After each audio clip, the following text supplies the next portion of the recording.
కౌటిల్యకు స్వాగతం. గ్రూప్ 1 ఎస్ఏకు సంబంధించి మనం ప్రస్తుతం చూద్దాం. సివిల్ సర్వీసెస్ లేదా గ్రూప్ 1 ఇంత ఉన్నత స్థాయి ఉద్యోగాల్లో సాధారణంగా ఎస్ఏ రైటింగ్ అంటే ఎలాంటి ఫ్యాక్ట్స్ ఫిగర్స్ క్యాండిడేట్ సప్లై చేశాడు అంటే అంశాలను ఈ గణాంకాలను ఏ మేరకు అభ్యర్థి ఇందులో అప్డేట్ చేశాడు అన్నదానికంటే కూడా అభ్యర్థి వ్యక్తిత్వాన్ని ప్రశ్నించేందుకు మాత్రమే అత్యంత ప్రాధాన్యం ఇస్తామని చెప్పొచ్చు. అంటే మనం చాలామంది విద్యార్థులు ఎస్ఏ ప్రిపరేషన్ అంటే కరెక్ట్గా ఏదో ఒక బుక్ కలెక్ట్ చేసుకొని అందులో ఫ్యాక్ట్స్ ఫిగర్స్ అన్నీ సరిచూసుకొని అది వరకే వాళ్ళకి తెలిసిన కొన్ని అంశాలను తీసుకొని మళ్ళీ వాటిని చదువుతూ పూర్తిగా ఏదో ప్రిపరేషన్ పూర్తయింది అనిపిస్తారు. ఇది కాదు. ఎస్ఏ ప్రిపరేషన్ అంటే ఇప్పటికే ప్రారంభమై ఉండాలి. అది ఒక రోజుతోనో ఒక వారంతోనో ఒక నెలతోనో ఉండేది కాదు. సో ఎస్ఏ ప్రిపరేషన్ అంటే అభిప్రాయాన్ని వ్యక్తం చేసే ఒక వేదికగా మనం పరిగణించాలి. సాధారణంగా ఈ చిన్న స్థాయి తరగతుల్లో కానీ లేదా వేరే కాంపిటేటివ్ ఎగ్జామినేషన్స్లో కానీ ఇతరత్ర ఎక్కడైనా ఎస్ఏ అనగానే మనం ఎస్ఏ రాయాలి అని అంటే మనకు ఇంట్రొడక్షన్ ఉండాలి, బాడీ ఉండాలి, తర్వాత కంక్లూజన్ ఉండాలి అని చెప్తాం. ఇవన్నీ కింది స్థాయి పరీక్షలకు కానీ లేదా ఏదో చిన్న చిన్న కాంపిటేటివ్ ఎగ్జామినేషన్స్కి కానీ వర్కౌట్ అయ్యే అది అనువర్తించగలిగే విధానం. కానీ ఐఏఎస్ ఐపీఎస్ కావాలనుకున్న ఉన్నత స్థాయి పరీక్ష విద్యార్థులైనా సరే లేదా గ్రూప్ 1 లాంటి రాష్ట్ర క్యాడర్లో ఉన్నత ఉద్యోగాలు సంపాదించుకోవాలనుకునే వాళ్ళైనా సరే ఎస్ఏలను 2 విధాలుగా పరిగణించాలి. ఒకటి ఒపీనియన్ బేస్డ్, ఒపీనియన్స్ రిక్వైర్డ్, అభిప్రాయం అవసరమైనవి. 2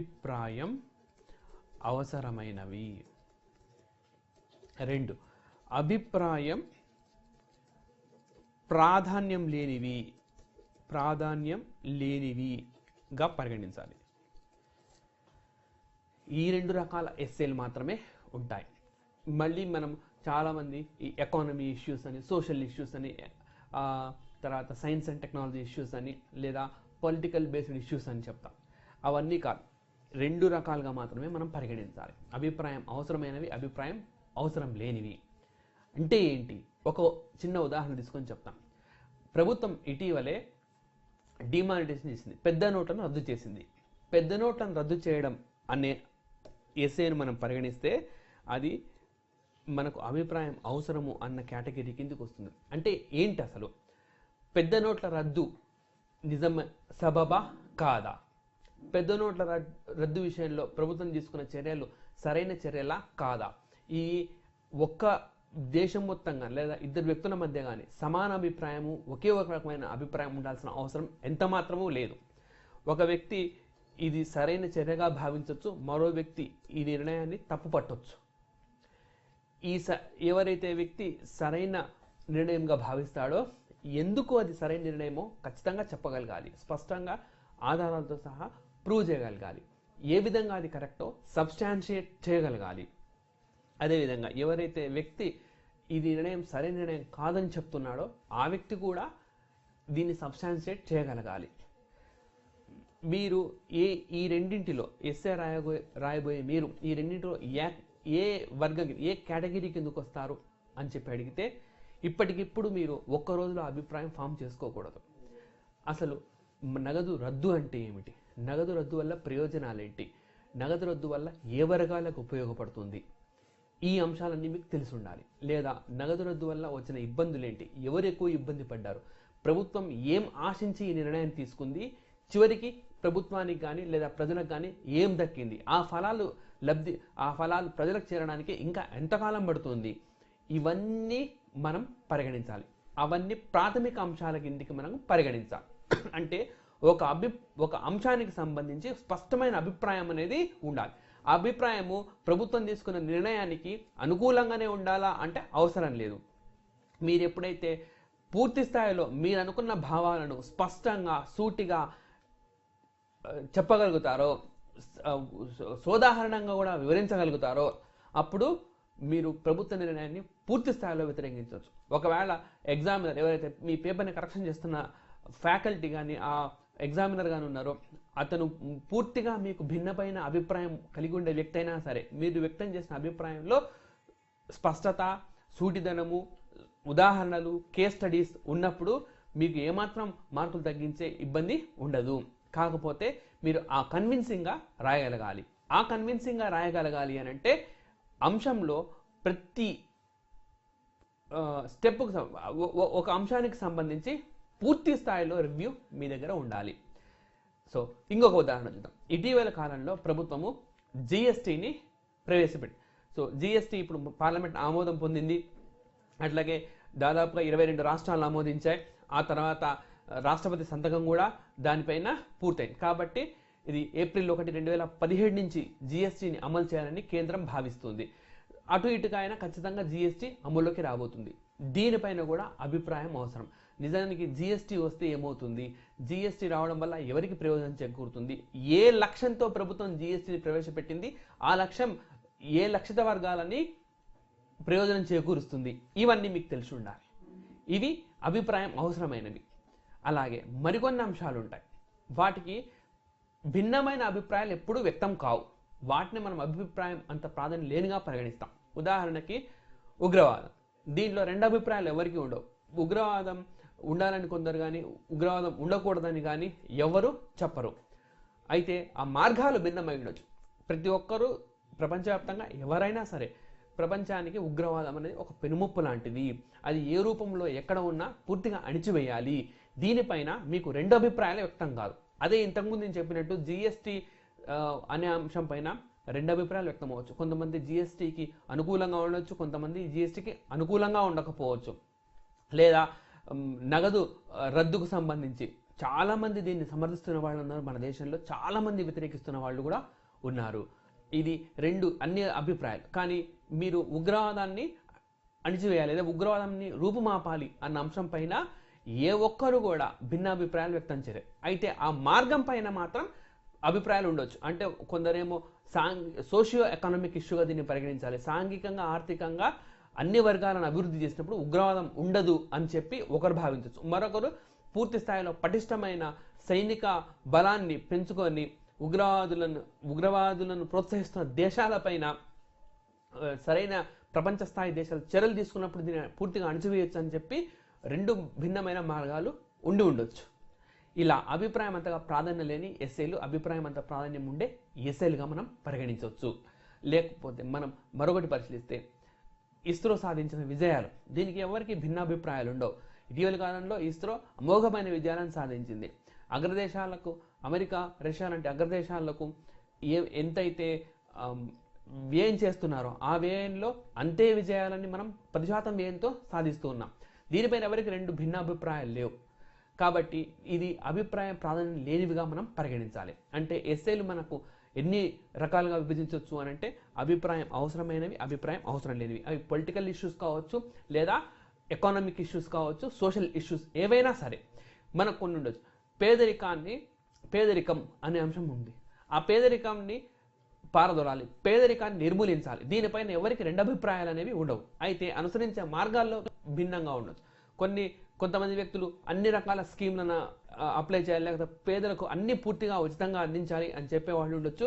లేదు, పేదరికాన్ని పోగొట్టాలంటే విద్య, అట్లాగే ఉద్యోగ అవకాశాలు కల్పించాలి, విస్తృతంగా అవకాశాలు కల్పించాలి, ప్రభుత్వ రంగంలో అనేక సంస్థలను ఏర్పాటు చేయాలి అని చెప్పేవాళ్ళు ఉండొచ్చు. వాళ్ళ మార్గాలు భిన్నమై ఉండొచ్చు, కానీ వాళ్ళ లక్ష్యం మాత్రం ఒకటే. దీనిపై భిన్నాభిప్రాయాలు అనేవి ఎవరికి ఉండవు. మనం ప్రతి అంశాన్ని ఏ కేటగిరీ కిందికి వస్తుంది అని పరిగణించి దానికి అనుకూలంగానే మన ప్రిపరేషన్ అనేది కొనసాగించాలి. సో ప్రిపరేషన్ అనేది ఎలా స్టార్ట్ చేయాలి? ప్రిపరేషన్ అనేది ఎస్ఏకు సంబంధించి ప్రిపరేషన్ అనేది WH క్వశ్చన్స్తో స్టార్ట్ చేయాలి. WH క్వశ్చన్స్ సాధారణంగా ఇంగ్లీష్లో మనం చెప్తాం what, where, why, whose, whom, which, where, ఇలా ప్రతి అంశానికి ఈ WH క్వశ్చన్స్ అనేవి అప్లై కాకపోవచ్చు, అనువర్తనం చేయాల్సిన అవసరం రాకుండా ఉండొచ్చు. కానీ మనకు ప్రాథమిక అంశాలపై పట్టు సాధించడానికి మనకు అభిప్రాయం ఏర్పడడానికి ఈ ప్రశ్నలు ఎంతగానో ఉపకరిస్తాయని మాత్రం చెప్పొచ్చు. అభిప్రాయం ఏర్పడము అంటే నేను ఇప్పుడే చెప్పాను, ఎస్సేలు 2 రకాలు. అభిప్రాయం అవసరమైనవి, అభిప్రాయం అవసరం లేనివి. అభిప్రాయం అవసరమైన వాటికి మనం ఏ నిర్ణయం తీసుకుంటాం? జిఎస్టీ అన్నది అవసరమా కాదా? మనం ఎలా నిర్ణయం తీసుకుంటాం? జిఎస్టీ ఉండాలని లేదా జిఎస్టీ ఉండకూడదని మనం నిర్ణయం తీసుకోవడం కోసమే జిఎస్టీ గురించి సంపూర్ణంగా అధ్యయనం చేయాలి. ఏమని? జిఎస్టీ అంటే ఏమిటి? ఇక్కడి నుంచి స్టార్ట్ కావాలి. జిఎస్టీ ఏమిటి? అనుబంధంగా రకరకాల ప్రశ్నలతోటి మనం ముందుకు వెళ్ళాలి. జిఎస్టీ అంటే ఏమిటో తెలుసుకున్నాం. జిఎస్టీ అనేది వస్తు సేవలపై విధించే ఒక పన్ను, ఒక పరోక్ష పన్ను. మనకు ఇక్కడే రావాలి. మీకు పరోక్ష పన్ను అని తెలియకపోతే ఇక్కడి నుంచి అనుబంధంగా క్వశ్చన్, పరోక్ష పన్ను అంటే ఏంటి, పరోక్ష పన్ను ఎలా పనిచేస్తుంది, ఇలా మీకు అనుబంధంగా ప్రశ్నలు వేసుకుంటూ వెళ్తే ఎంతో పరిజ్ఞానం మీకు వస్తూ ఉంది. సో జిఎస్టీ పరోక్ష పన్ను. సో ప్రభుత్వం ఏం చెప్తుంది? జిఎస్టీ వస్తే, దేశవ్యాప్తంగా ఒకే పన్ను వ్యవస్థ వస్తే కనీసం 1% జీడిపి పెరుగుతుంది అని ప్రభుత్వం స్పష్టంగా చెప్తుంది. సో ఎలా మనం దీన్ని జస్టిఫై చేయగలము చూడాలి. నిజంగా దేశవ్యాప్తంగా ఇప్పుడు పన్ను వ్యవస్థ ఎట్లా ఉంది తెలుసుకోవాలి. మరి జిఎస్టీ వచ్చినప్పుడు ఎలా ఉంటుంది తెలుసుకోవాలి. నిజంగా జిఎస్టీ వచ్చినప్పుడు 1% పన్ను పెరుగుతుందా? పెరుగుతుందే ఎలా పెరుగుతుంది? ఏమైనా స్టాటిస్టిక్స్ ఉన్నాయా? లేదా పెరగదు అనుకుంటే ఎందుకు పెరగదు? దీనికి ఏమైనా స్టాటిస్టిక్స్ ఉన్నాయా? అలాగే ఏదైనా దేశాల్లో దీన్ని ఇప్పటికీ అమలు చేస్తూ ఉన్నారా? ఆ దేశంలో ఎలాంటి విజయాలు సాధించారు? ఆ దేశంలో ఈ జిఎస్టీ వ్యవస్థకు సంబంధించి ఎప్పుడు ఇంట్రడ్యూస్ చేశారు? ఆ దేశం అప్పటి నుంచి ఎలా అభివృద్ధి దిశగా పయనిస్తూ ఉంది లేదా అభివృద్ధి కొరబడింది? ఈ అంశాలన్నింటినీ మనం బేరీజు వేసుకుంటూ ప్రిపరేషన్ ఆ తరహాలోనే కొనసాగించాలి. అంటే ఈ అభిప్రాయం ఉండే ఎస్ఏలకు ప్రిపరేషన్ అవ్వడం అన్నది పూర్తి స్థాయిలో ప్రాథమిక అంశం నుంచి మనం ప్రారంభించాలి. ఎందుకు, ఏమి జిఎస్టీ, మరి ఇప్పుడే ఎందుకు జిఎస్టీ తీసుకొని రావాల్సి వచ్చింది? ఈ జిఎస్టీ ఇప్పుడు తీసుకురావడం వల్ల మనకు లబ్ధి జరిగి ప్రయోజనాలు ఏంటి? ఇక్కడ ప్రయోజనాలు అన్న అంశం తీసుకొని వచ్చినప్పుడు అన్ని వర్గాలను పరిగణనలోకి తీసుకోవాలి. అన్ని వర్గాలు అంటే సాంఘికంగా ఆర్థికంగా బాగా వెనుకబడిన వర్గాలు, అలాగే ఈ సాంఘికంగా ఆర్థికంగా అలాగే మధ్యతరగతి వర్గాలకు ఏం లాభం, అలాగే ఉన్నత స్థాయి వర్గాలకు ఏం లాభం, ఎవరు ఎక్కువ లబ్ధి పొందుతున్నారు? మనకి మధ్యతరగతి లేదా సాంఘికంగా ఆర్థికంగా ఇప్పటికే వెనుకబడిన పేదలకు ఎక్కువగా ఏవైతే ప్రయోజనం చేకూర్చే నిర్ణయాలు ఉంటాయో ఆ నిర్ణయాలను సమర్థించాల్సిందే. అలాగే ఈ వర్గాల్లో కూడా మరిన్ని వర్గాలు ఉంటాయి మనకి వృత్తుల వారీగా. సో రైతులు ఉండొచ్చు, చేతి వృత్తుల వారు ఉండొచ్చు, ఇలా ఎవరికి లబ్ధి చేకూరుతుంది ఇవన్నీ మనం పరిశీలించాలి. అలాగే పరిశీలించిన తర్వాత మీరు ఒక నిర్ణయానికి రావాలి. నిజంగా జిఎస్టీ వల్ల దేశానికి ప్రయోజనమే. దేశానికి అంటే ఎవరికి? స్పష్టత ఉండాలి. స్పష్టత లేకుండా ఏది రా. దేశానికి ఇది ప్రయోజనం అంటే దేశానికి ప్రయోజనం అంటే ఎవరికి ప్రయోజనం? దేశ సంపద పెరిగినంత మాత్రాన సామాన్యుడికి లబ్ధి చేకూరుతుందా? మన ఖతార్ దేశం లేదా లైబీరియా దేశం తీసుకోండి, అక్కడ పర్ క్యాపిటల్ ఇన్కమ్ చాలా ఎక్కువగా ఉంటుంది, కానీ డబ్బు కొందరి వద్ద కేంద్రీకృతమై ఉంటుంది. కాబట్టి అట్లా వేగ్గా రాసే ఆన్సర్లు అంతగా మార్కులను తెచ్చిపెట్టవు. స్పష్టత ఉండాలి. ఈ పేద వర్గాలు లబ్ధి పొందుతారు, మధ్యతరగతి వర్గాలు లబ్ధి పొందుతారు, లేదా రైతులకు ప్రయోజనం, స్పష్టత ఉండాలి. ఎవరికి స్పష్టత, అలాగే ఎందుకు వారికి ప్రయోజనం, ఏ విధంగా వారికి ప్రయోజనం. ఉదాహరణకి నిత్యావసర వస్తువుల ధరలు, నిత్యావసర వస్తువులకు సంబంధించి సాధారణంగా జిఎస్టీ అనగా చాలామంది జిఎస్టీ వచ్చినప్పుడు మనకు ద్రవ్యోల్బణం అదుపులో ఉంటుంది, ద్రవ్యోల్బణం తగ్గుతుంది అని చెప్పి రాసేసుకుంటూ వెళ్ళిపోతారు. ఇక్కడ గ్రూప్ 1 లేదా సివిల్ సర్వీసెస్ లాంటి ఉన్నత స్థాయి పరీక్షలు రాసినప్పుడు మీరు రాసే ప్రతి స్టేట్మెంట్ని సబ్స్టాన్షియల్గా ఎందుకు అలా జరుగుతుందో కూడా సాధ్యమైనన్ని తక్కువ పదాల్లో వివరించాల్సి ఉంటుంది. జిఎస్టీ వస్తే ధరలు అదుపులో ఉంటాయి, ద్రవ్యోల్బణంలో ఉంటాయి, ఎందుకు అని మీరు ఆ ప్రశ్న వేసుకోవాలి, కానీ అక్కడ రాయాల్సిన అవసరం లేదు. ఈ వాక్యాన్ని మనం ఎలా నిర్మించవచ్చో నేను ఒకసారి వివరిస్తాను. జిఎస్టీ వస్తే ఖచ్చితంగా నిత్యావసర వస్తువులు తగ్గుతాయి, లేదా ద్రవ్యోల్బణం, ఆహార ద్రవ్యోల్బణం అనేది అదుపులో ఉండొచ్చు. ఎందుకు అంటే ఈ జిఎస్టి పన్నుల్ని అన్ని రకాల పన్నుల నుంచి నిత్యావసర వస్తువుల్ని లేదా ఆహార వస్తువులని మినహాయిస్తారు. అలాగే చమురుని కూడా మినహాయించనున్నారు. ఇది స్పష్టం. నేనేం స్టేట్మెంట్ ఇచ్చాను, జిఎస్టి వచ్చిన పక్షంలో ఆహార ద్రవ్యోల్బణం అనేది అదుపులో ఉంటుంది. అలాగే ఈ నిత్యావసర వస్తువులు దీనికి ఈ జిఎస్టి అప్లై కాదు, అలాగే చమురు ధరల పైన కూడా ఇది అప్లై కాదు అని 3 స్టేట్మెంట్లు ఇచ్చినాను. నా ఫస్ట్ స్టేట్మెంట్ని సపోర్ట్ చేస్తూ 2 స్టేట్మెంట్ ఇచ్చినాను. నా ఫస్ట్ స్టేట్మెంట్ ఏంటంటే ఆహార ద్రవ్యోల్బణం అదుపులో ఉంటుంది. ఎందుకు అని అంటే జిఎస్టి అనేది నిత్యావసర వస్తువులకి అప్లై కాదు, అంటే పన్ను ఉండదు.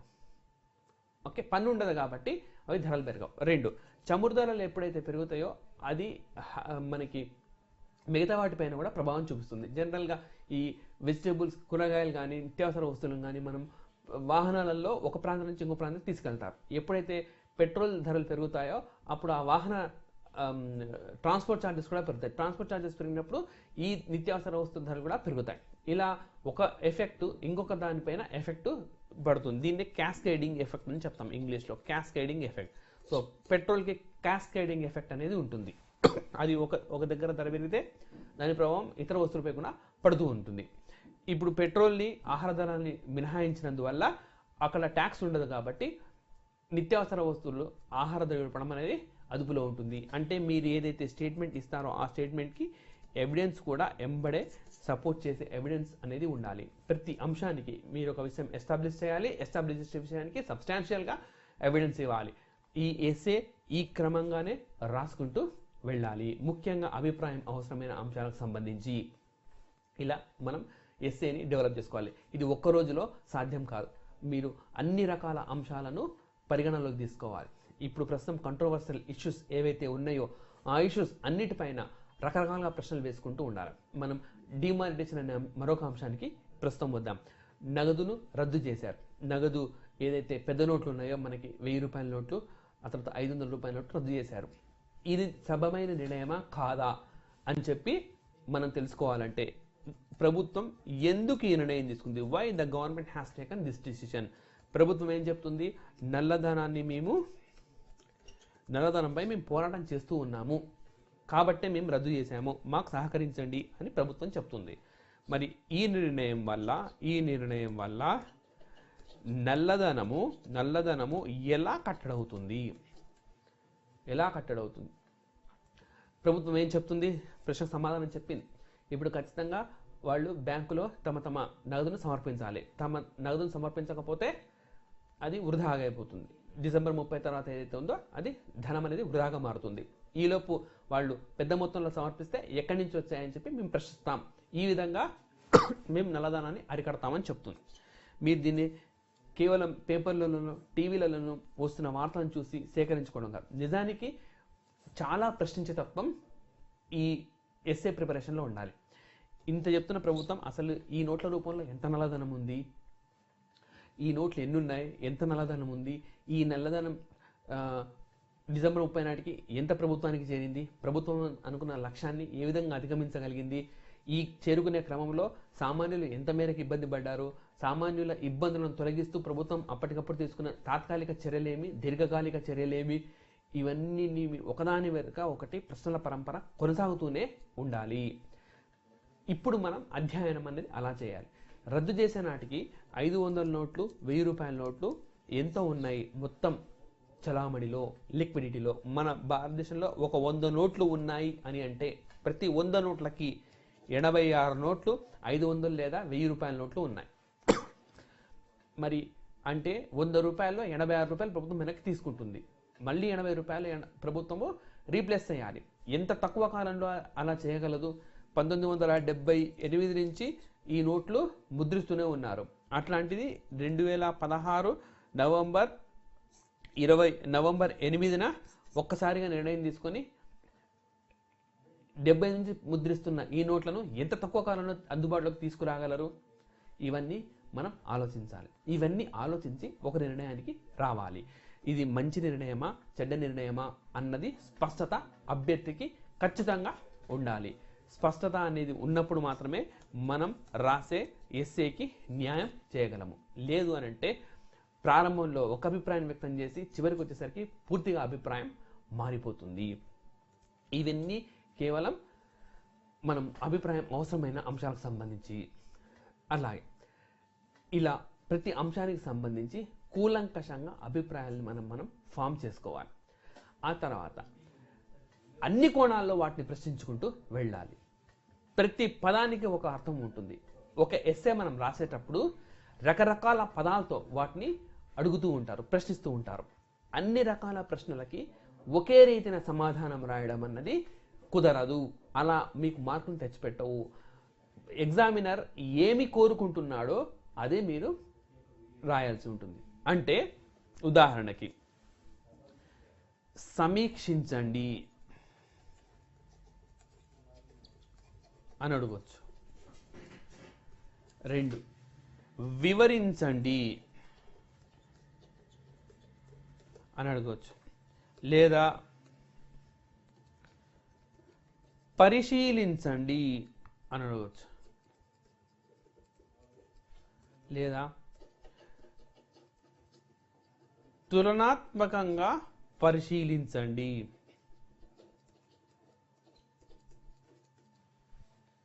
ఇలా రకరకాలుగా ప్రశ్నలు అడిగే అవకాశం ఉంది. కేవలం ఎప్పుడు జిఎస్టీ పైన ఒక వ్యాసం రాయండి, లేదా నగదు రద్దీపై ఒక వ్యాసం రాయండి, ఇలా ఎప్పుడు అడగరు. ఈ పదాలు మీరు ఏవైతే ఉన్నాయో ఈ పదాలను మీరు ఈ జనరల్ స్టడీస్లో అన్ని సబ్జెక్ట్స్కి అప్లై చేయండి.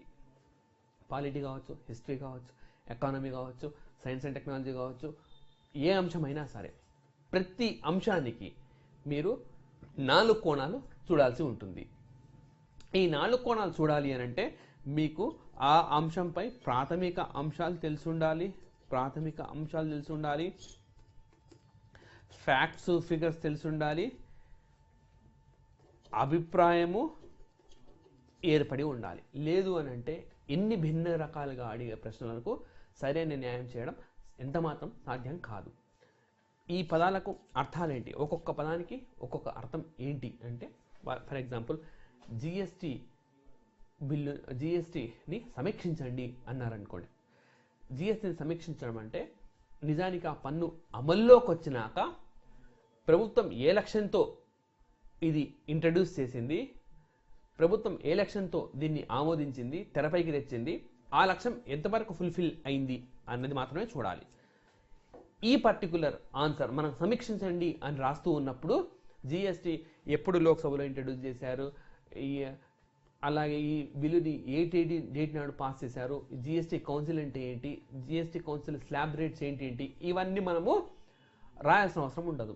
సమీక్షించడము అని అంటే ఒక ఈవెంట్ జరిగిన తర్వాత అది ఏం జరిగింది, లక్ష్యం ఏంటి అన్నది మనము పరిశీలించాల్సి ఉంటుంది.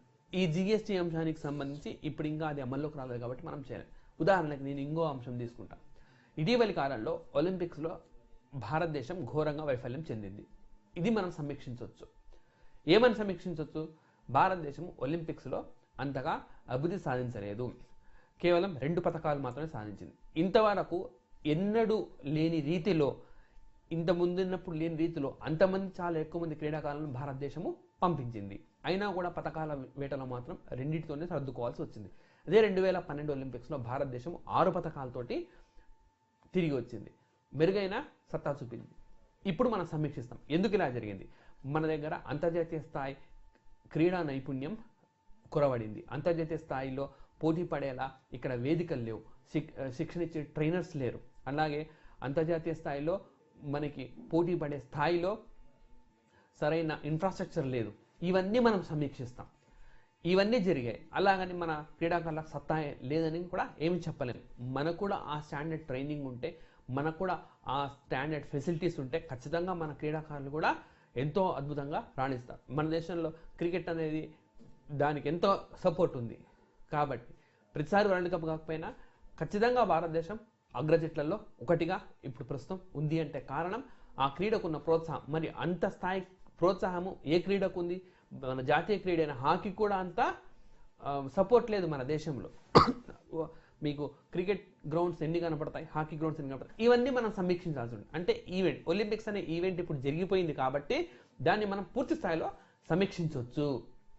అలాగే పూర్తయిన అంశాలకు సంబంధించి ఏవైనా మనము సమీక్ష అనేది జరపవచ్చు. జిఎస్టీ అన్నది మనకి ఇంకా అది అమల్లోకి రాలేదు కాబట్టి దాన్ని ఇప్పుడు సమీక్షించలేం. ఇన్ కేస్ అది ఆల్రెడీ అమల్లోకి వచ్చింది అనుకోండి, ప్రభుత్వం ఏ లక్ష్యంతో దీన్ని ప్రవేశపెడుతుంది, దేశవ్యాప్తంగా ఒకే తరహా పన్ను ఉండడం వల్ల గందరగోళం తగ్గింపుతో పాటు ధరలన్నీ అదుపులో ఉంటాయి, దీనివల్ల జీడిపి 1% పెరుగుతుంది అని చెప్తుంది. ఇప్పుడు మనము మీరు ఎస్ఏ రాసే టైంకి ఆ పీరియడ్కి కంపేర్ చేస్తాం. ఫర్ ఎగ్జాంపుల్ మీరు సెప్టెంబర్లో ఎగ్జామ్స్ రాస్తూ ఉన్నారు, మనకి ఏప్రిల్లో జిఎస్టీ అనేది వస్తుంది. సో నేను 2017 సెప్టెంబర్లో ఎగ్జామ్ రాస్తున్నానని భావిద్దాం, ఉజ్జాయింపుగా చెప్తున్నాను. ఏప్రిల్ టు సెప్టెంబర్ 2016లో ఎంత జీడిపి పెరిగింది, ఏప్రిల్ అంటే 2015-16 ఆర్థిక వ్యవస్థలో మనకి ఇప్పుడు 2016-17 ఆర్థిక వ్యవస్థలో ఉన్నాం. ఇప్పుడు 2016-17 ఆర్థిక వ్యవస్థ మార్చి నాటికి పూర్తవుతుంది. ఏప్రిల్ 1, 2016లో ప్రారంభమై మార్చి 31, 2017లో ముగుస్తుంది. ఈ 2016 ఏప్రిల్ టు సెప్టెంబర్ జిఎస్టీ రాకముందు ఎంత జీడిపి గ్రోత్ రేట్ సాధించాం, జిఎస్టీ వచ్చాక ఏప్రిల్ టు సెప్టెంబర్ ఎంత జీడిపి గ్రోత్ రేట్ సాధించాం అన్న అంశాన్ని మనం పరిశీలించాలి, సమీక్షించాలి. గత ఏడాదిలాగే ఈసారి కూడా అంతగానో తక్కువ లేదా ఎక్కువ సాధించాం, జిఎస్టీ వల్ల ఎక్కువ సాధించామా లేదా అన్నది, ఇవన్నీ మీరు రెగ్యులర్గా పేపర్ పరిశీలిస్తే ఖచ్చితంగా మీకు ఇవి తెలుస్తూ ఉంటాయి. ఆర్థిక శాఖ మంత్రి కానీ లేదా కన్సర్న్ డిపార్ట్మెంట్ వ్యక్తులు కానీ ఈ అధ్యయనాలని చేసి ఆ డేటాస్ ఇస్తారు. ఆ డేటాస్ని మనము విశ్లేషించాలి. డేటాస్ని యాజ్ ఈజ్గా మనం తీసుకుంటే పెద్దగా ప్రయోజనం అనేది ఉండదు. ఇక్కడ మనకు కీలకమైన మరొక వర్డ్ కూడా ఉంది, విశ్లేషించండి అని కూడా వస్తూ ఉంటుంది. ఒక్కొక్క దానికి సో సమీక్షించండి అంటే ఇప్పుడు మీకు అర్థమైందని నేను భావిస్తున్నాను. ఒక ఈవెంట్ జరిగిన తర్వాత లోటుపాట్లని మనము బేరీజ్ వేసుకోవడమే. మీరు ఆల్రెడీ ఏదైనా కాంపిటేటివ్ ఎగ్జామ్ రాసి ఉంటే ఇన్ కేస్ ఆ కాంపిటేటివ్ ఎగ్జామ్లో మీకు ఫర్ ఎగ్జాంపుల్ జాబ్ రాలేదని భావిద్దాం, జాబ్ రాలేదు, ఏదో రాశారు ఆల్రెడీ రాలేదు, మీరు సమీక్షించుకుంటారు ఏమని, ఎందుకు రాలేదు, నేను ఎక్కడ చదవలేదు లేదా ఏ సబ్జెక్ట్ నేను ఎక్కువ చదవలేదు, ఆ పని మనము వివిధ అంశాలకు చేస్తే సమీక్షించడం. వివరించండి అన్నప్పుడు మరో భిన్నమైన ఆన్సర్. సో దీంట్లో ఫ్యాక్ట్స్ ఫిగర్స్ మనం ఎక్కువ సప్లై చేయాల్సి ఉంటుంది. జిఎస్టీ అనేది ఏంటి, జిఎస్టీ ఎప్పుడు దీన్ని ఇంట్రడ్యూస్ చేశారు, జిఎస్టీలో ప్రస్తుతం స్లాబ్ రేట్స్ ఏంటి, జిఎస్టీ ఆ రేట్ అని ఎట్లా నిర్ణయిస్తుంది, జిఎస్టీ కౌన్సిల్ ఏంటి, దాని నిర్మాణం ఏంటి, ఈ జిఎస్టీ అన్నది రావడం వల్ల ఎవరికి ప్రయోజనం దక్కింది, ఎవరికి ప్రయోజనం దక్కలేదు. సో ఫ్యాక్ట్స్ ఫిగర్స్ తోటి ఎక్కువగా సప్లై చేస్తూ అంశాన్ని వివరిస్తాం. దీంట్లో మన అభిప్రాయాలకంటూ పెద్దగా తావు ఉండదు. సో లేదా మనం ఏదైనా అభిప్రాయం వ్యక్తీకరిస్తే దాన్ని ఎవిడెన్స్తో రాస్తూ ముందుకు కొనసాగవచ్చు. కానీ ఫ్యాక్ట్స్ అండ్ ఫిగర్స్ మాత్రం కొద్దిగా సప్లై చేయాల్సి ఉంటుంది. అలాగే పరిశీలించండి అన్నప్పుడు ఇప్పుడు జిఎస్టీ ప్రభుత్వం తీసుకురావాలని భావిస్తూ ఉంది. ఈ జిఎస్టీ వస్తే ఎవరికి ప్రయోజనం, వాళ్ళకే ఎందుకు ప్రయోజనం, ఏం ఆశించి ప్రభుత్వం దీన్ని తీసుకొస్తుంది, ఆ సాధించే దిశగా ప్రభుత్వం ఎలా అడుగులు వేస్తుంది, ఆ వేస్తున్న అడుగులతో సాధ్యమవుతుందా సాధ్యం కాదా, ఈ కోణాల్లో మనం ప్రశ్నించుకుంటూ వెళ్తే పరిశీలించండి అనే అంశంపై మనం న్యాయం చేయగలం. తులనాత్మకంగా పరిశీలించండి అంటే క్రిటికల్లీ ఎగ్జామిన్. ఈ జిఎస్టీ అన్నది ఎక్కడైనా ఉందా, ఉంటే అక్కడ ఎలాంటి విజయం సాధించింది, అక్కడ లోటుపాట్లను సవరిస్తూ భారతదేశం తీసుకున్న నిర్ణయాలు ఏంటి, ఏ మేరకవి మన భారతదేశానికి అప్లై అవుతాయి, ఇవన్నీ మనము కంపేర్ చేస్తూ వెళ్ళాలి. విశ్లేషించండి అని అంటే పూర్తిగా అనలైజ్ చేయాలి. ఇప్పుడున్న పరిస్థితుల్లో అసలు జిఎస్టీ ఎందుకు అవసరము, జిఎస్టీ ఆల్రెడీ ఉన్న ఎగ్జిస్టింగ్ సిస్టంలో అంటే ఆప్షన్స్ ఆఫ్ జిఎస్టీ లేనప్పుడు ఉన్న పన్నులేంటి, వాటి వల్ల ఇబ్బందులేంటి, ఆ ఇబ్బందుల్ని జిఎస్టీ ఎలా అధిగమిస్తుంది, జిఎస్టీ ఆ ఇబ్బందులని ఎలా తొలగించగలుగుతుంది, ఈ విధంగా మనం విశ్లేషించుకుంటూ వెళ్ళాలి. కాబట్టి అన్ని ప్రశ్నలకి ఒకే తరహా సమాధానాలు అన్నవి రాయడం సరికాదు. సమీక్షించండి అంటే మీరు రాయాల్సిన పద్ధతి వేరు, వివరించండి అంటే వేరు, పరిశీలించండి, తులనాత్మకంగా పరిశీలించండి, తులనాత్మకంగా విశ్లేషించండి, అధ్యయనం చేయండి, ఇలా రకరకాలుగా ప్రశ్నిస్తూ ఉంటారు. ఆ అంశాలకు వెళ్ళినప్పుడు మనము ప్రిపరేషన్ ఎలా దాన్ని మీరు అటెంప్ట్ చేయాలో నేను క్లియర్గా వివరిస్తాను. అయితే మీరు ఒక అంశంపై అభిప్రాయం అంటూ ఏర్పడ్డాక ఇన్ని కోణాల్లో వేసుకుంటూ వెళ్ళాలి. ఇప్పుడు నగదు రద్దునే మనం తీసుకుందాం. నగదు రద్దు నిర్ణయాన్ని సమీక్షించండి అని మీ అంతకు మీరే ఆన్సర్ని రాసుకోవాల్సి ఉంటుంది. ఇది రాస్తూ ప్రాక్టీస్ చేయాలి. ఇది ఏదో నేను వివరించడం లేదా వేరే ఫ్యాకల్టీ వివరించడం వల్ల పెద్దగా స్టూడెంట్స్ లబ్ధి పొందరు. స్టూడెంట్స్ లబ్ధి పొందాలంటే ఖచ్చితంగా రాసి తీరాల్సిందే. నగదు రద్దు నిర్ణయాన్ని సమీక్షించండి. నగదు రద్దు ఏ లక్ష్యంతో చేశారు, నిజానికి ఆ లక్ష్యాన్ని నెరవేరిందా లేదా, నల్లధనాన్ని మొత్తం పూర్తిగా వెలికి తీస్తామని చెప్పారు. అసలు నల్లధనం మొత్తం భారతదేశంలోనే ఉందని ఉంది, బయట దేశాల్లో కూడా నల్లధనం ఉంది కదా, దీనివల్ల బయట దేశాల్లో ఉండే నల్లధనం భారతదేశానికి ఎలా తిరిగి వస్తుంది, అదొకటి సమీక్షించు, ఆ కోణంలో చూడొచ్చు. 2, ప్రభుత్వము ఈ నోట్లన్నీ నల్లధనం ఉంటే వెనక్కు రావని చెప్తుంది, కానీ డిసెంబర్ 31న లేదా జనవరి 1వ తేదీన బిజినెస్ స్టాండర్డ్ అనే పత్రికలో మనకు సమాచారం ఇచ్చారు. ఏమని, 89% నోట్లు బ్యాంకుకు చేరాయని. అంటే 11% నోట్లు మాత్రం చేరలేదు. అంటే 11% మేరకు మాత్రమే నల్లధనం భారతదేశంలో ఉంది. ఈ నోట్లకు సంబంధించి నల్లధనం భారతదేశంలో ఉందన్న విషయం మనకు స్పష్టమైంది. కాబట్టి ఇది ఎంత మేరకు సబబు, ఎలాంటి బేరీజు వేసుకోకుండా, ఎలాంటి ముందస్తు చర్యలు లేకుండా ప్రభుత్వం ఈ నిర్ణయానికి వెళ్ళిందా, ఈ కోణాల్లో, లేదా ముందస్తు చర్యలు తీసుకున్నందుకే ఈ మాత్రమైన ప్రభుత్వం ప్రజలకు ఇబ్బంది లేకుండా చూడగలిగిందా అన్న కోణాల్లోంచి మీరు పరిశీలించాలి. వివరించండి అంటే ఆ క్రమం, ఎప్పుడు నిర్ణయం తీసుకున్నారు, నిర్ణయం తీసుకున్నాక వచ్చిన ఇబ్బందులు ఏంటి, ఆ ఇబ్బందులను ఎప్పటికప్పుడు అధిగమించడం కోసం ప్రభుత్వం తీసుకున్న నిర్ణయాలు ఏంటి. మనకు ఈ చాలా స్కీమ్స్ కూడా స్టార్ట్ చేశారు, ఈ లాటరీ స్కీమ్స్ అనేవి, అతను డిజిటల్ పేమెంట్ అని, భీమ్ యాప్ను, ఇవన్నీ వివరించుకుంటూ వెళ్ళాలి.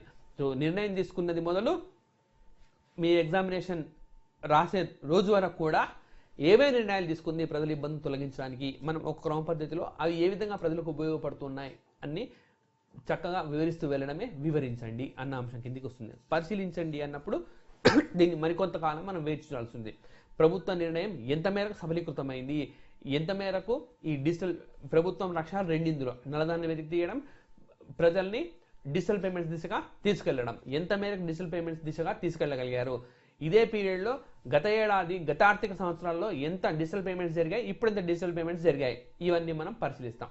తులనాత్మకంగా అధ్యయనం చేయండి అంటే గతంలో 78వ నిర్ణయం తీసుకున్నప్పుడు ఎంత మేరకు ప్రభుత్వం విజయం సాధించింది, అప్పుడు విజయం సాధిస్తే సాధించినందుకు కారణాలు, సాధించకపోతే ఎందుకు సాధించలేదు అనడానికి కారణాలు, ఆ లోపాలని అధిగమిస్తూ ప్రభుత్వం నేడేం చేయాలి, ఇవన్నీ మనం చూడాల్సి ఉంటుంది. విశ్లేషించండి అని అంటే ఎంత మేరకు ఈ నిర్ణయం సరైంది, అనుకున్న లక్ష్యం ప్రభుత్వం చేరుతుందా చేరదా, చేరితే తీసుకున్న నిర్ణయాలన్నీ ఏ విధంగా ఉపకరిస్తాయి, చేరకపోతే అసలు ఎలాంటి నిర్ణయాలు ప్రభుత్వం తీసుకోవాల్సి ఉంటుంది, ఇవన్నీ మనము చదవాల్సి ఉంటుంది. అంటే ఒక అంశాన్ని తీసుకొని మనం అన్ని కోణాల్లో చదువుతూ వెళ్తూ ఉన్నాము. ఇది మీరు ఈవెన్ జనరల్ స్టడీస్లో వేరు అంశాల్లో కూడా అప్లై చేయాల్సి ఉంటుంది.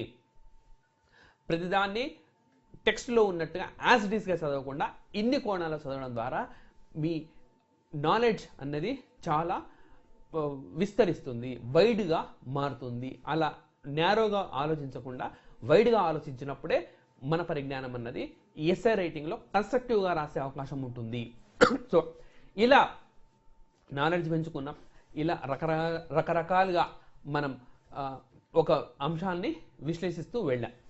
నెక్స్ట్ ఎగ్జామినేషన్ హాల్లో ఎలా రాయాలి, ఎస్ఏ అనేది ఎలా రాయాలి. సో ఇక్కడ మళ్ళీ నేను అందరూ చెప్పినట్టే చెప్తాను. Introduction, body, conclusion. అయితే ఉన్నత స్థాయి పరీక్షలకు రాసే క్రమంలో కొంత మార్పులు తీసుకురావాలి.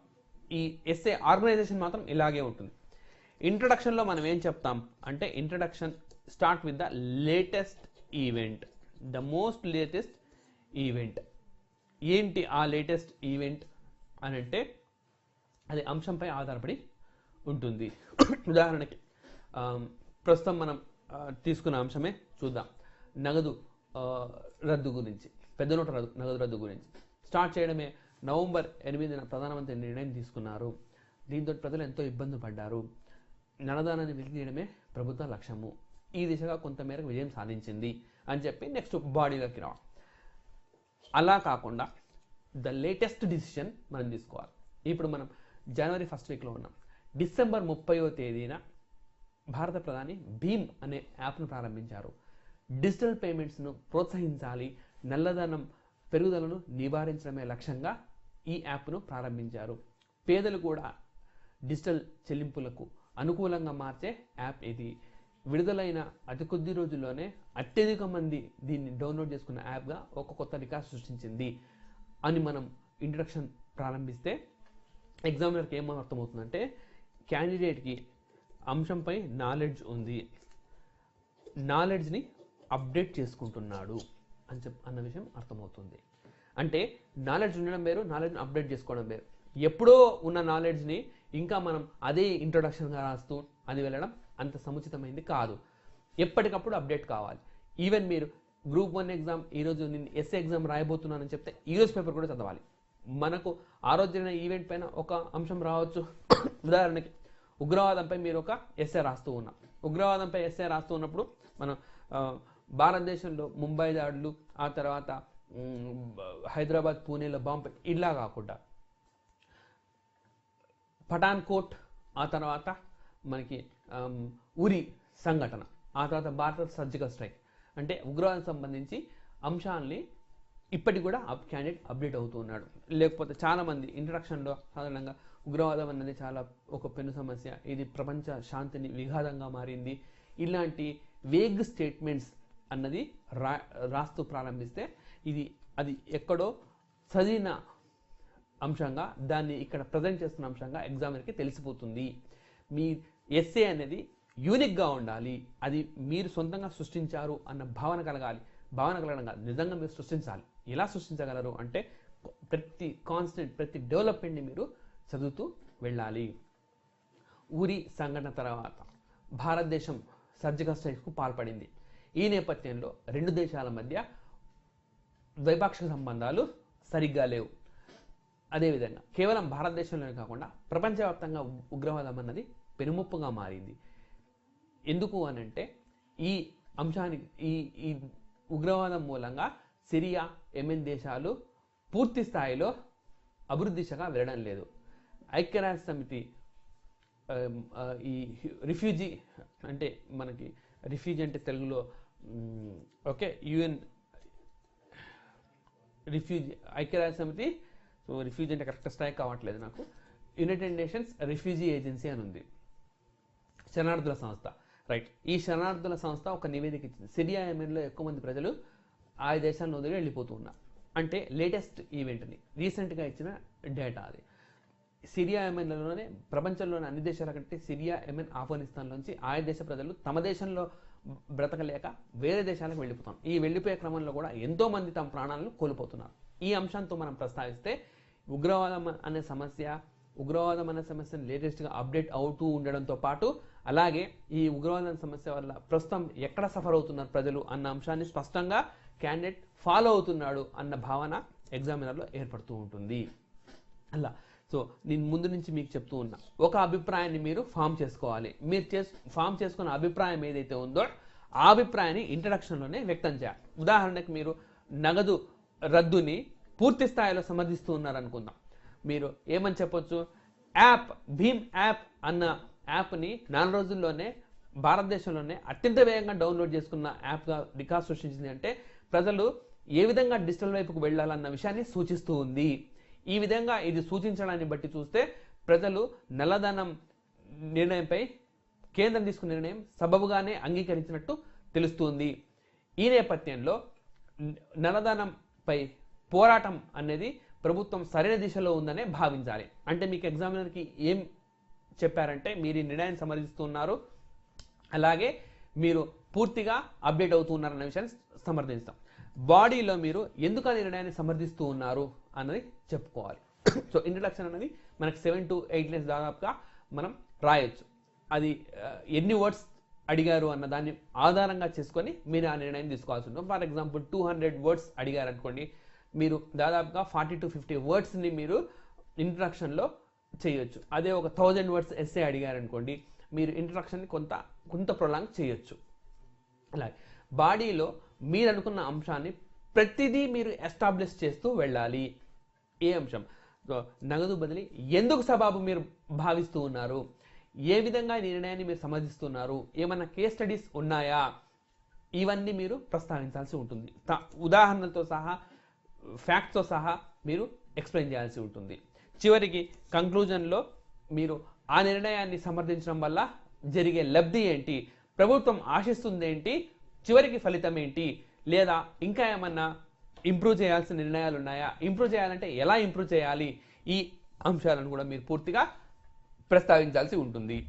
ఈ విధంగా ఒక ఆర్గనైజ్డ్గా ఎస్ఏని మనము చేయాలి. అలాగే ఈ ఎస్ఏ ప్రిపరేషన్లో భాగంగా మీరు ప్రతి స్టేట్మెంట్, ముఖ్యంగా రాజకీయ పరంగా లేదా రాజ్యాంగపరమైన ఉన్నత స్థాయి పదవుల్లో ఉండే వ్యక్తులు ఏవైతే కామెంట్స్ చేస్తున్నారో ఆ కామెంట్స్ని ఖచ్చితంగా మీరు క్యాచ్ చేయాల్సి ఉంటుంది. ఉదాహరణకి ఇటీవలి కాలంలో మనకు రాష్ట్రపతి ఒక ప్రతిపాదన చేశారు. భారత రాష్ట్రపతి ప్రణబ్ ముఖర్జీ లోక్సభ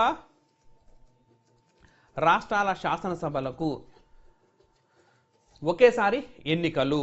ప్రణబ్ ముఖర్జీ ఎప్పుడైతే ఈ ప్రతిపాదన చేశారో ఆ ప్రతిపాదనను సమర్థిస్తూ భారత ప్రధానమంత్రి నరేంద్ర మోడీ కూడా అలా ఉండాలి అని చెప్పి అన్నారు. అంటే రాజ్యాధినేత ప్రభుత్వాధినేత ఇద్దరూ ఒక నిర్ణయాన్ని సమర్థిస్తూ ఉన్నారు. ఎన్నికల సంఘం కూడా ఇందుకు మేము సరే, కానీ అన్ని రాజకీయ పక్షాలు అంగీకరించాలి అని చెప్పింది. అంటే అంశము అభిప్రాయంపై ఆధారపడి ఉన్నాయి. ఇప్పుడు మీరు ఎలా సేకరించాలి, ఈ అంశానికి సంబంధించి ప్రాథమికమైన డేటాను ఎలా సేకరించాలి? ఇప్పుడు కేంద్ర రాష్ట్రాలకు లేదా లోక్సభ రాష్ట్రాల శాసనసభలకు ఎలా ఎన్నికలు జరుగుతున్నాయి అంటే ఒకే సమయంలో జరగడం లేదు. ఎప్పుడు ఏ సభకి టర్మ్ అయిపోతే అప్పుడు జరుగుతూ ఉన్నాయి. ఇలా జరగడం వల్ల ఏంటి ఇబ్బందులు ఏమున్నాయి? ప్రభుత్వం ఏం చెప్తుంది? ప్రతిసారి ప్రధానమంత్రి ప్రతి సంవత్సరం ఎన్నికలు వస్తున్నాయి, ప్రతి సంవత్సరం కోడ్ వస్తుంది, ప్రతి సంవత్సరం కోడ్ రావడం వల్ల డెవలప్మెంట్ యాక్టివిటీస్ అన్నవి ఇబ్బందికరంగా మారింది అని చెప్తున్నాయి. ఉదాహరణకి మనం ఇప్పుడు ప్రస్తుతం జనవరి 1st వీక్లో ఉన్నాం. జనవరి 1st వీక్లోనే ఎలక్షన్ కమిషన్ 5 రాష్ట్రాల్లో ఎన్నికల్లో షెడ్యూల్ని డిక్లేర్ చేసింది. ఉత్తరప్రదేశ్లో, ఉత్తరాఖండ్లో, గోవాలో, పంజాబ్లో, అలాగే మనకి అరుణాచల్ ప్రదేశ్లో ఈ ఏడాది ఫిబ్రవరి నుంచి ఎన్నికలు ప్రారంభంగా ఉన్నాయి. కాబట్టి ఇప్పుడు ప్రభుత్వం ఏమాత్రం డెవలప్మెంట్ యాక్టివిటీస్ అనేవి తీసుకోవడానికి వీల్లేదు. అలాగే ప్రతిపక్షాలు ఏమని కోరుతూ ఉన్నాయి? బడ్జెట్ను కూడా వీళ్ళు గతంలోనే జనవరి 31 నాడు సమర్పిస్తామని చెప్పారు. బడ్జెట్ లాస్ట్ ఇయర్ సెప్టెంబర్ 2015లో మనకు బడ్జెట్కు సంబంధించి కొన్ని కీలక నిర్ణయాలు తీసుకున్నారు. రైల్వే బడ్జెట్ను, జనరల్ బడ్జెట్ను కలిపి వేయడము, రెండో అంశంగా ఈ ప్లాన్డ్ నాన్ ప్లాన్డ్ బడ్జెట్ని స్క్రాప్ చేయటము, మూడో నిర్ణయంగా ఎప్పుడు ఫిబ్రవరిలో ప్రవేశపెట్టే బడ్జెట్ ఈసారి ఒక నెల ముందుగానే ప్రవేశపెట్టాలి అనుకున్నారు. కానీ ఇప్పుడు ఎలక్షన్ కోడ్ అమల్లోకి రానున్న నేపథ్యంలో ఈ బడ్జెట్ను ఇప్పుడు వాయిదా వేయాల్సి ఉంటుంది. లేదా బడ్జెట్ ప్రకటించినా కేవలం పద్దుని చెప్పాల్సి ఉంటుంది, కానీ ఎలాంటి కొత్త పథకాలను డిక్లేర్ చేయడం కానీ కొత్త అంశాలను జోడించడం కానీ చేయడానికి వీల్లేదు ఎలక్షన్ కోడ్ ఉన్న నేపథ్యంలో. కాబట్టి ఇప్పుడు డెవలప్మెంట్ యాక్టివిటీస్ 2 నెలల పాటు ఆగిపోతాయి. అలాగే 2016లో ఒక 4 రాష్ట్రాలకు ఎన్నికలు వచ్చాయి. తమిళనాడు, కేరళ, పశ్చిమ బెంగాల్, పాండిచ్చేరి, ఈ రాష్ట్రాలకి అస్సాం, ఈ రాష్ట్రాలకి 5 రాష్ట్రాలకు ఎన్నికలు వచ్చాయి. ఒక కేంద్ర పాలిత ప్రాంతానికి ఎన్నిక వచ్చింది. 2017లో రాబోతున్నాయి. 2018లో కూడా కొన్ని రాష్ట్రాల ఎన్నికలు. ఇలా ప్రతి ఏడాది ఎన్నికలు జరుగుతుంటే డెవలప్మెంట్ యాక్టివిటీస్కి ఇబ్బందిగా మారింది. లోక్సభకి, శాసనసభకి ఒకే ఒకసారి ఎన్నిక జరిగితే మళ్ళీ 5 సంవత్సరాల దాకా ఎన్నిక ఉండదు. కాబట్టి ప్రాబ్లం అనేది సాల్వ్ అవుతుంది అని చెప్పి ప్రధానమంత్రి కానీ రాష్ట్రపతి కానీ భావించారు. ఇప్పుడు మీరు ఒక అభిప్రాయాన్ని వ్యక్తం చేయాలి, అభిప్రాయాన్ని ఏర్పాటు చేసుకోవాలి. ఏ అభిప్రాయము? ఇది సబబైందా, సబబు కాదా? సబబు అయితే ఎందుకు సబబైంది మీరు చేసుకోవాలి. ఎంత మేరకు ప్రధానమంత్రి లేదా రాష్ట్రపతి చెప్తుంది సబబు? ఎలక్షన్ కోడ్ ఇప్పుడు ఫిబ్రవరిలో, జనవరిలో వస్తుంది అనుకోండి. ఎలక్షన్ కోడ్ ఎప్పుడైతే నోటిఫికేషన్ రిలీజ్ అవుతుందో అప్పుడు ఎలక్షన్ కోడ్ వస్తుంది. జనవరి 11 నాడు వస్తుంది, మార్చిలో అయిపోతుంది. ఈ 2 నెలల్లోనే డెవలప్మెంట్ యాక్టివిటీస్ పూర్తిగా చేసేయగలుగుతారా? నిజానికి ఆ 2 నెలల్లో ఎన్నికలు లేకపోతే డెవలప్మెంట్ యాక్టివిటీస్ చేయగలుగుతారా? 2 నెలల్లో మిగతా 9 నెలల సమయం ఉందిగా, ఆ కాలంలో చేయొచ్చుగా. గవర్నమెంట్ చేయాలనుకుంటే నిజంగా అంత నిబద్ధత ఉంటే ఈ విధంగా మీరు ప్రశ్నించుకోవచ్చు. లేదా ఎప్పుడు ఇలా ప్రతి ఏడాది ఇబ్బంది వస్తూ ఉంటే ఆయా రాష్ట్రాలకే లబ్ధి చేకూర్చే నిర్ణయాలు తీసుకుంటూ ఉంటుందా ప్రభుత్వం? మనం ఇప్పుడు చూస్తే కేంద్ర ప్రభుత్వము ఇటీవల కాలంలో ఉత్తరప్రదేశ్లో కాస్త ఎక్కువగా బడ్జెటింగ్ ఇచ్చింది. అలాగే మీరు పరిశీలిస్తే లాస్ట్ ఇయర్ మనకు బీహార్లో ఎలక్షన్స్ జరిగినప్పుడు బీహార్లో దాదాపుగా 1,25 కోట్ల విలువైన పథకాలని ప్రధానమంత్రి స్వయంగా ప్రకటించారు. అంటే ఎలక్షన్స్ ఉన్నప్పుడు ఆయా ఎలక్షన్ స్టేట్స్లకు సంబంధించి డెవలప్మెంట్ యాక్టివిటీస్ ఎక్కువగా కండక్ట్ చేయడం వల్ల ప్రభుత్వము ఈ అసమానతనే పెరుగుతాయి. ఇట్లా ఉండకూడదంటే ఏం చేయాలి? దేశవ్యాప్తంగా ఒకేసారి ఎన్నికలు జరగాలి. కాబట్టి దేశంలో ఈ ఇన్ఈక్వాలిటీస్ అన్నవి తగ్గిపోతాయి అన్న యాంగిల్ని కూడా చూడొచ్చు. ఇంకా ఏమి యాంగిల్ చూడొచ్చు మీరు? ఉదాహరణకి లోక్సభకి శాసనసభకి ఒకేసారి ఎన్నికలు జరిగాయి. లోక్సభ కొనసాగుతుంది, అయితే రాష్ట్ర శాసనసభకు సంబంధించి మెజార్టీ కోల్పోయింది. అధికారంలో ఉన్న ప్రభుత్వం మెజార్టీ శాసనసభలో కోల్పోయింది. మరి అప్పుడు ఆ రాష్ట్ర శాసనసభ పరిస్థితి ఏంటి? ఆ రాష్ట్ర శాసనసభ రద్దయితే మళ్ళీ లోక్సభ ఎన్నికలు జరిగే వరకు అట్లాగే ఉండాలా? అంటే ప్రజాస్వామ్యబద్ధంగా ఎన్నిక కాని ప్రభుత్వమే కొనసాగాల? అలా ఆ ప్రభుత్వమే కొనసాగితే మరి ప్రజలు తమ ఇబ్బందులను ఎవరికి చెప్పుకోవాలి? ఇప్పుడు మనకు ప్రజాస్వామ్య ప్రభుత్వం ఉంది, మనకు నాయకులు ఎన్నో హామీలు ఇచ్చారు. ఆ హామీ నెరవేర్చకపోతే ఖచ్చితంగా ఇప్పుడు నిలదీసే అధికారం మనకుంది, నిలదీయచ్చు. లేదా ఇప్పటికీ వాళ్ళు స్పందించకపోతే రాబోయే ఎన్నికల్లో వాళ్ళకి తగిన గుణపాఠం చెప్పే ఓటు హస్తం ప్రజల వద్ద ఉంది. కానీ ఎప్పుడైతే ఈ డెమోక్రాటిక్గా ఎలక్ట్ అయిన గవర్నమెంట్ ఉండదో అప్పుడు సమస్య మొదలవుతుంది. అప్పుడు ఎవరిని ప్రశ్నించాలో తెలియదు, ఎవరు జవాబుదారీ కాదు, ఎవరికి సమాధానం చెప్పే పరిస్థితి ఉండదు. మరి ఆ 2.5 ప్రభుత్వం లోక్సభ శాసనసభ ఒకేసారి ప్రభుత్వం ఫామ్ అయ్యాక 1 సంవత్సరంలో పడిపోయింది రాష్ట్ర శాసనసభ అంటే 4 సంవత్సరాలు ఆ రాష్ట్ర ప్రజలు అలా ఇబ్బందులు పడాల్సిందేనా అని ప్రశ్నించవచ్చు. అదే రాష్ట్ర శాసనసభలు బాగానే ఉన్నాయి, లోక్సభ పడిపోయింది, లోక్సభలో అధికార పార్టీ మెజార్టీ కోల్పోతే అప్పుడేంటి పరిస్థితి? అప్పుడు ఎలా ప్రొసీడ్ కావాలి? ఇవన్నీ వీటికి సంతృప్తికరమైన సమాధానాలు మీరు రాబట్టగలగాలి. ఈ ఎస్ఏ ప్రిపరేషన్ అన్నదే ఇన్ని యాంగిల్స్లో కొనసాగాలి. ఇలా ఉన్నత స్థాయి వ్యక్తులు చేసే కామెంట్లు కూడా ఎన్నోసార్లు మనకి ప్రశ్నలుగా మారాయి.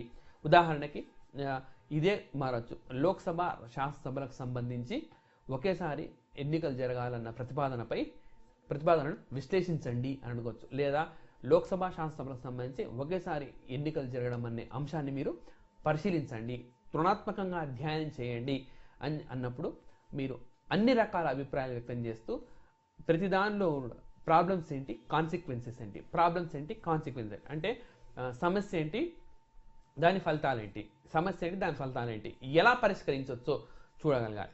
అలాగే చాలా అంశాలకు సంబంధించి మీరు సమస్యని పరిష్కరించే మార్గాలను సూచించాల్సి ఉంటుంది. ఆ పరిష్కార మార్గాలు ఆచరణయోగ్యంగా ఉండాలి. అవి ఎప్పుడైతే ఆచరణయోగ్యంగాని విధంగా మీరు సూచనలు ఇస్తారో ఎగ్జామినర్ వాటిని అంతగా పరిగణించకపోవచ్చు. మనకి ఉదాహరణకి పరిశీలిస్తే ప్యారిస్ క్లైమేట్ సమ్మిట్ని మనం ఇక్కడ ఉదాహరణ తీసుకుందాం. ప్యారిస్ క్లైమేట్ సమ్మిట్ ఏం జరిగింది? ప్యారిస్ క్లైమేట్ సమ్మిట్లో ఈ ఉష్ణోగ్రత పెరుగుదల అనేది 2% కంటే తక్కువగా ఉండాలని చెప్పి ప్యారిస్లో నిర్ణయం తీసుకున్నారు.